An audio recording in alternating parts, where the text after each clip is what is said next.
श्रीगुरुगणेशाभ्यां नमः। हरिः ॐ। गीता स्वाध्याय 175वें सेशन में आपका स्वागत है। 175वां सेशन आज रिपीट हो रहा है। पिछली बार इंटरनेट के कारण सेशन बीच में ही रुक गया था और आशा करता हूँ आज हम लोगों को विघ्नेश्वर की आज को जयंती है, तो माघी जयंती कहते हैं आज, और उसकी शुभकामनाएं, और आशा करता हूँ कि विघ्नेश्वर हमें आज विघ्न बिना दिए ही आज पूर्ण करने देंगे। तो हम लोगों ने पहले अध्ययन किया था श्लोक नंबर 1, तो उसको हम लोग पहले शुरू करते हैं। शुरू होता है हर एक श्लोक, हर एक चैप्टर, तो उसका योग का नाम है, तो इस चैप्टर का नाम विभूति योग है। तो अथ दशमोऽध्यायः विभूति योगः। श्री भगवानुवाच भूय एव महाबाहो शृणु मे परमं वचः यत्तेऽहं प्रीयमाणाय वक्ष्यामि हितकाम्यया। तो ये हम लोगों ने देखा, पहले वर्ड्स है भगवान उवाच, ये हम लोगों ने पहले बहुत बार देखा है, मगर हम लोगों ने भगवान वर्ड का मीनिंग एग्जामिन नहीं किया। When we want to examine the word भगवान, भगवान जिसके भाग्य उसके हाथ में होती है। भाग्य कब हमारे हाथ में होती है?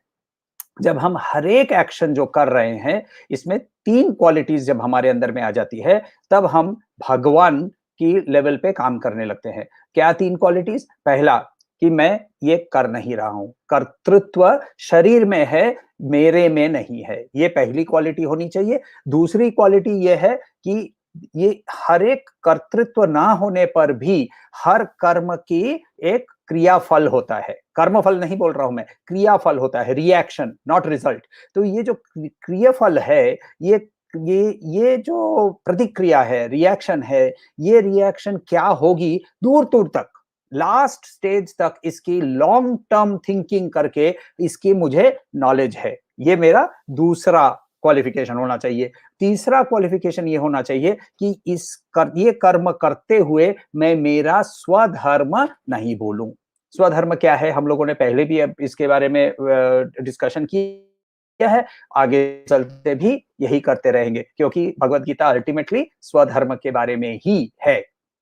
So therefore these 3 qualifications obviously हमारे में, आप में, आप हमारे में शायद नहीं एग्जिस्ट करती है, मगर श्री कृष्ण के अंदर में पूर्ण रूप से ये एग्जिस्ट करती है। इसीलिए लेखक जो है व्यास मुनि, श्री कृष्ण को यहाँ योगावस्था में रहते हुए उनको भगवान की उपाधि देते हुए कहते हैं श्री भगवान उवाच। और उन्होंने क्या कहा वहां? उन्होंने कहा कि हे हे महाबाहो, हे स्ट्रॉन्ग आर्म्ड पर्सन, तो यानी वीर आदमी जो कि बड़ा वॉरियर है। याद रखना है हम लोगों को कि अर्जुन को युद्ध कला श्री कृष्ण नहीं सिखा रहे हैं।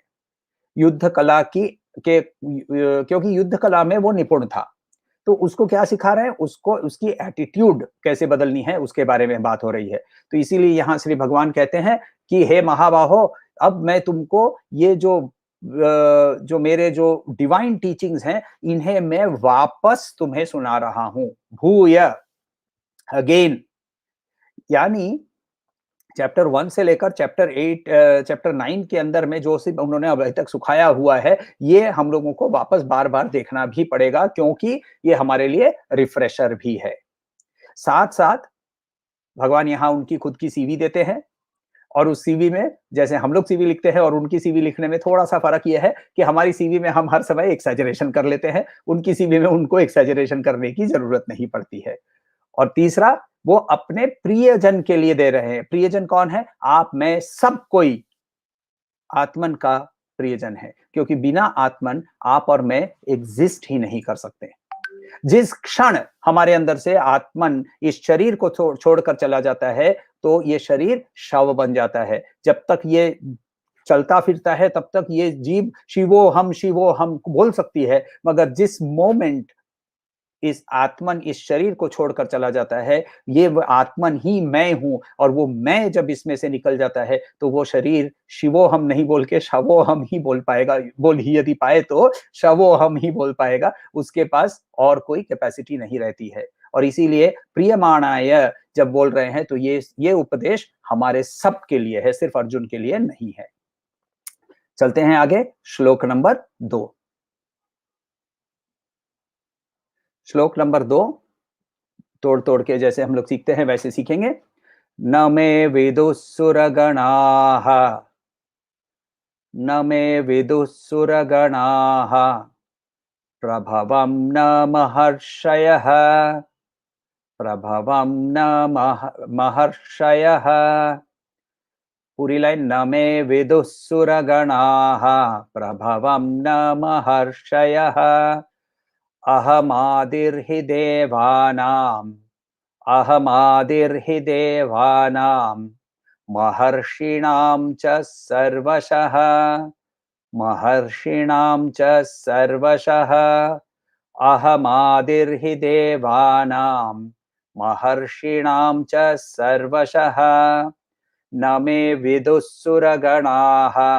प्रभवं न महर्षयः अहमादिर्हि देवानां महर्षिणां च सर्वशः।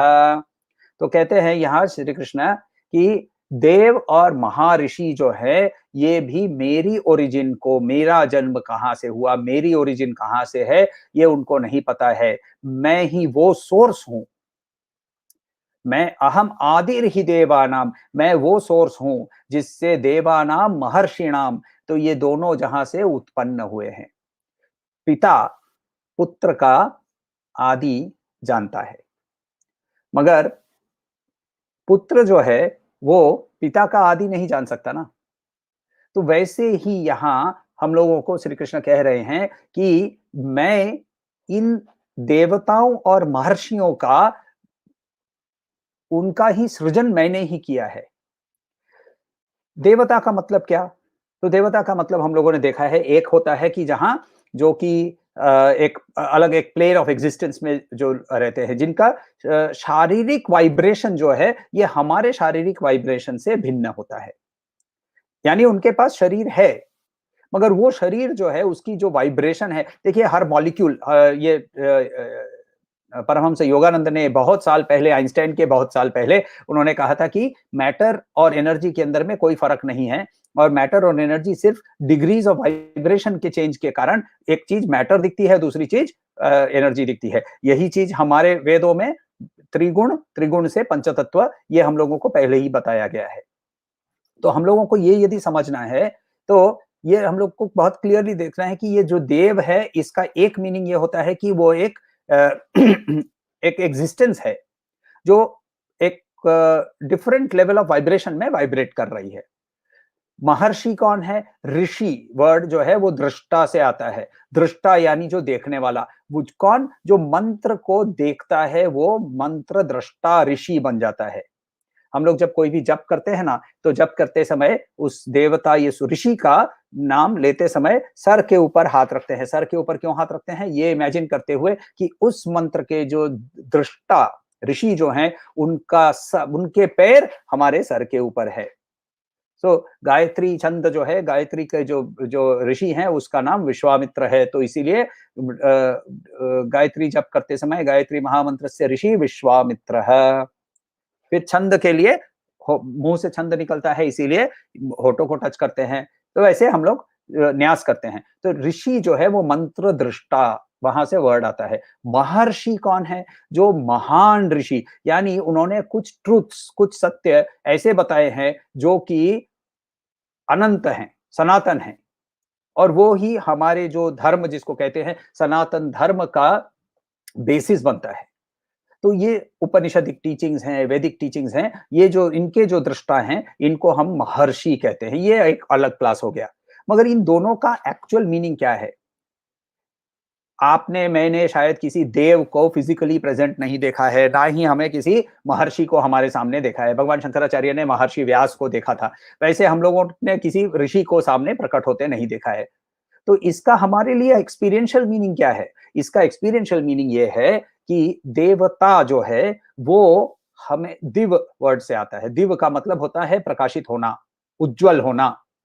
ये जो पूरी दुनिया है ना सामने, वो मेरे लिए उज्जवल, मेरे इंद्रियों के कारण होती है। My senses allow me to interact with this world. Therefore, my senses are देवता. क्योंकि इन सेंसेस, मेरी आंख जब बंद हो जाती है, यदि परमानेंटली बंद हो जाए, तो मेरे लिए दृश्य जो है वो फिजिकल दृश्य बंद हो जाता है। तो मेरे सेंसेस के कारण ही मैं दुनिया के साथ, जगत के साथ इंटरैक्ट कर सकता हूं। वो इंटरैक्शन की कैपेसिटी जो है वो देवता है। न्यास करते समय आंखों में सूर्य, चंद्र, अग्नि, त्रिनयनों में इन देवताओं को भी स्थापित किया जाता है।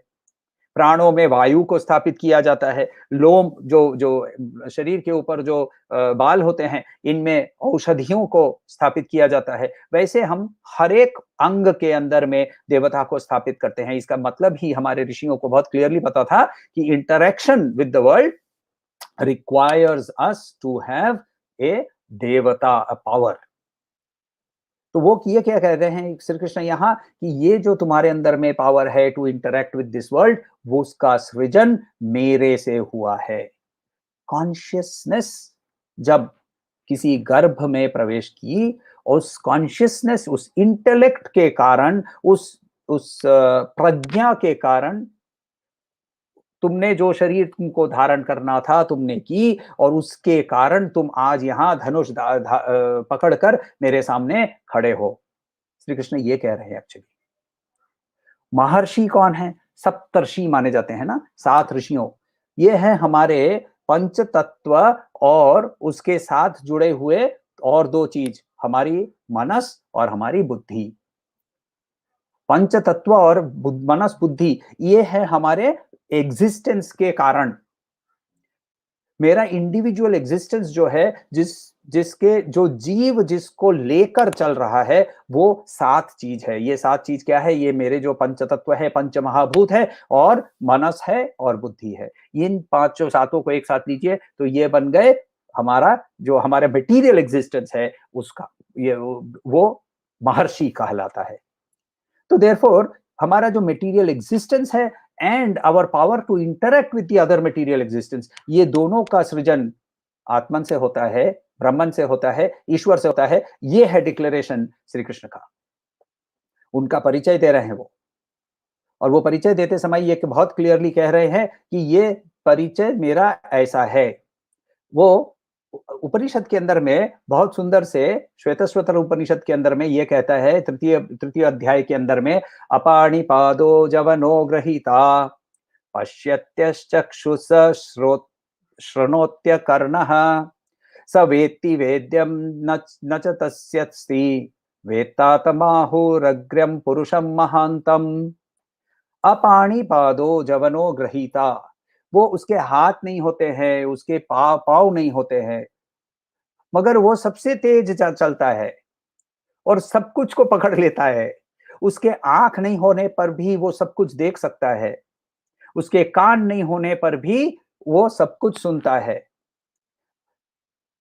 वो जो भी जानने लायक है वो जानता है। वही आदि को हम पुरुष कहते हैं, पुरुषम महानतम। तो वेद भी बहुत क्लियरली, उपनिषद भी बहुत क्लियरली हमें समझा रहा है कि ये इसको यदि जानना है तो हम लोगों को थोड़ा मेहनत भी करना पड़ेगा। क्योंकि देखिए, ये कॉन्सेप्चुअली, इंटेलेक्चुअली हम लोगों को कैप्चर करना, ग्रास्प करना हमारे क्षमताओं के बाहर होता है। और इसीलिए हम लोगों को धीरे धीरे श्री कृष्णा अनफोल्ड कर रहे हैं कि ये मेरा एक्चुअल परिचय क्या है। तो अब हम लेते हैं श्लोक नंबर 3, तीसरा श्लोक लेते हैं। तो तीसरा श्लोक में भी जैसे हम लोग अध्ययन करते हैं वैसे ही करेंगे। दूसरा श्लोक एक बार रिवाइज कर लेते हैं। न मे विदुसुरगणाः प्रभवं न महर्षयः अहमादिर्हि देवानां महर्षिणां च सर्वशः। यहाँ थोड़ा सा प्रोनाउंसिएशंस के ऊपर भी मैं वापस जोर देना चाहता हूं, क्योंकि देखिए, महर्षिणाम और देवानाम, नौ के अंदर में बहुत बड़ा अंतर है, श के अंदर में बहुत बड़ा अंतर है। सर्वशः महर्षि, ये जो श है, स है, ये सारे यहाँ ये महर्षिणाम च सर्वशः, ये तीनों श यहाँ उच्चारण हो जा रहे हैं, न तीनों दोनों उच्चारण हो जा रहे हैं। ये सारे सूक्ष्म उच्चारण के दोष जो हैं हमारे नॉर्मल मदर टंग के कारण होते हैं, इनको थोड़ा-सा केयरफुली हम लोगों को समझना है। तो तीसरा श्लोक लेते हैं। तीसरा श्लोक के अंदर में कहते हैं श्री कृष्ण, यो मामजम् अनादिं च,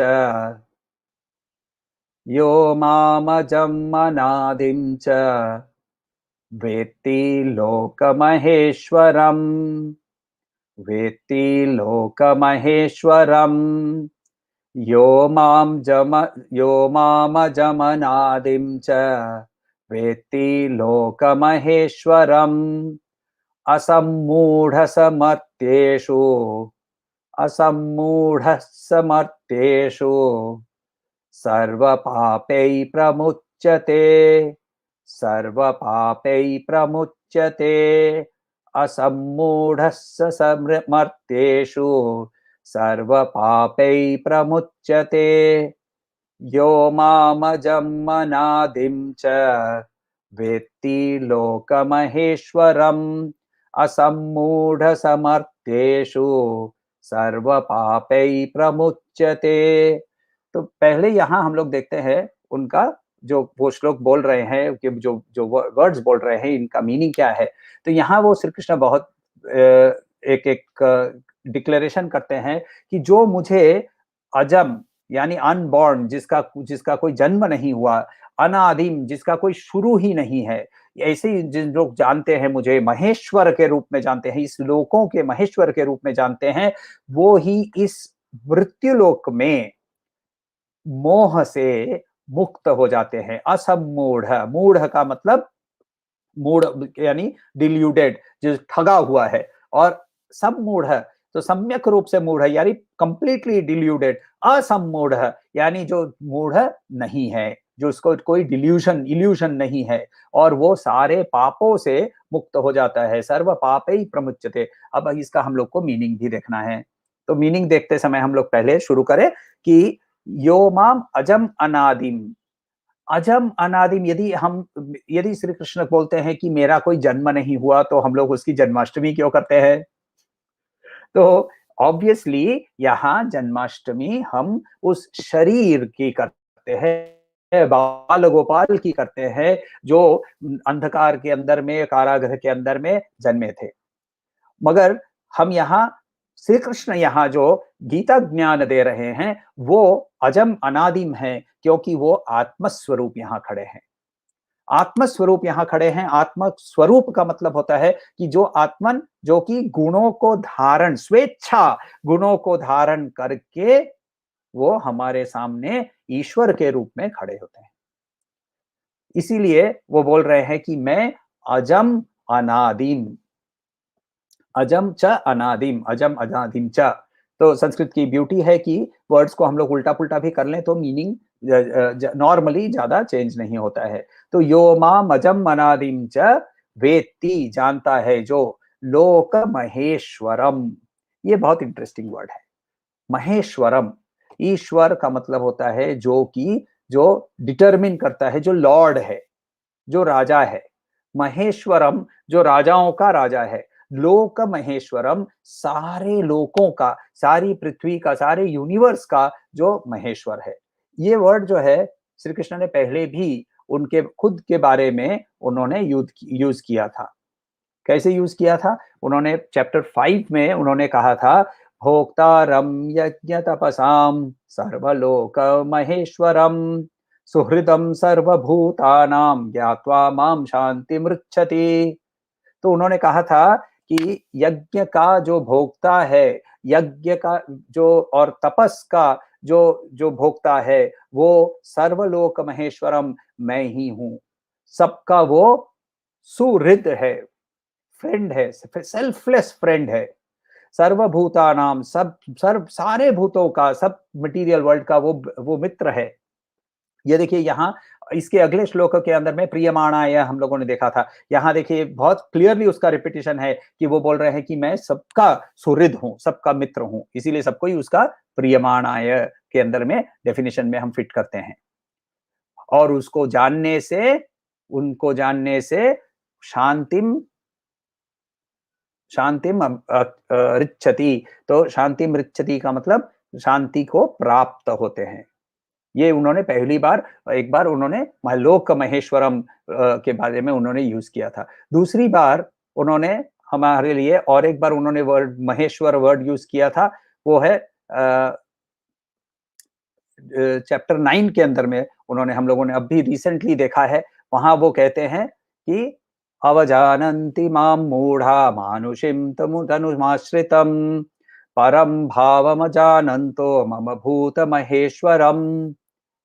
चैप्टर 9 वर्स 11 में वो कहते हैं कि अब जानन्ति मां मूढ़ा मानुषिम तनुमाश्रितम। मेरे इस शरीर को यदि ईश्वर मानकर जो चलता है, या उल्टा इस शरीर को सिर्फ शरीर ही मानता है और इसके अंदर में आत्मा जो है वो इस शरीर को इसके अंदर इसको अनात्मा नहीं समझकर इसके अंदर में जो आत्मा है उसको भी नहीं समझता है, वो क्या है? वो मूढ़ है।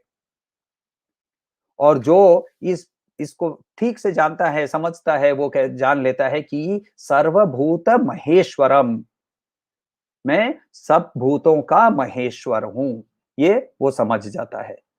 तो ये हम लोगों को यहाँ वो कहते हैं। तो नेक्स्ट हम लोग को देखना है सर्व पापै प्रमुच्यते। पाप और पुण्य, इसके बारे में हम लोगों ने पहले भी डिस्कशन किया है। पाप क्या है? पाप वो है जो हमें हमारे गोल से अलग करता है। पुण्य क्या है? जो हमारे गोल की ओर हमें धक्का मारकर ले जाता है।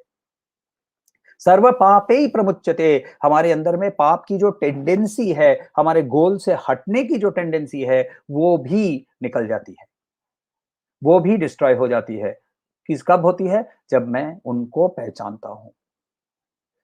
तो इसके बारे में उपनिषद कहता है, उनको पहचानने के लिए बहुत सुंदर सा श्लोक है। ये श्लोक पठन करते समय नॉर्मली मेरे रोम खड़े हो जाते हैं, और वो श्वेतश्वतर उपनिषद के अंदर ही है। षष्ठ अध्याय के अंदर में, 6वां अध्याय के अंदर में, तमीश्वराणां परमं महेश्वरम तम देवतानां परमं च दैवतम् पतिं पतीनां परमं परस्तात् विधाम देव भुवनेशमीड्यम्।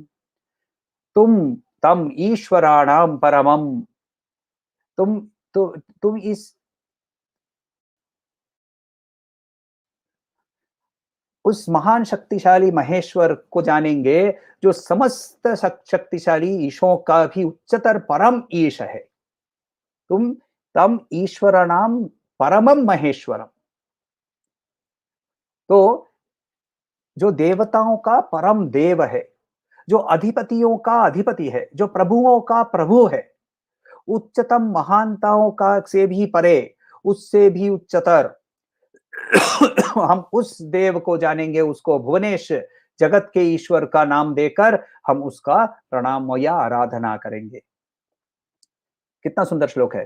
तो वहां ये क्या कह रहे हैं वापस? तमीश्वराणाम परमं महेश्वरम तम देवतानां परमं च दैवतम पतिं पतीनां परमं परस्तात् विदाम देव भुवनेशमीड्यम। तो ये उपनिषद के अंदर में भी यही श्लोक हमें दूसरे फॉर्म में यहाँ मिलता है। यहाँ श्री कृष्ण कह रहे हैं कि मैं ही वो हूं जिसको जानने से यो माम अजाम अनादिम च वेत्ति लोक महेश्वरम असमूढ़ च समर्थेषु सर्व पापै प्रमुच्यते। यानी हमारी जो अंदर जो टेंडेंसी है उनसे भटकने की, वो भी निकल जाती है। और इसीलिए हमें मेहनत करनी है उनको पहचानने की। जब उनको पहचानेंगे, उनका रियल परिचय हम लोगों को मिलेगा, तब हम पहले ये समझेंगे कि वो हमारे सामने हैं, फिर हमें समझेंगे कि वो हमारे अंदर है, और फिर हमें ये अनुभूति होने की संभावना है कि हम ही वही हैं जो कि वो श्री कृष्ण सामने खड़े हैं। और इसीलिए कहते हैं कि जब गुरु हमें ज्ञान सही तरीके से देता है और उस पर हम अध्ययन करते हैं, उस पर हम श्रवणन मननन निधिध्यासन करते हैं, तो हमें प्राप्त होता है वो ज्ञान। क्योंकि हम शुरू करते हैं को हम मैं कौन हूं पूछकर। गुरु कहता है कि तुम वही हो, तत्त्वमसि। उस पर ध्यान करके, उस पर अध्ययन करके शिष्य कहता है सोहम। कोई सवाल हो तो पूछिएगा।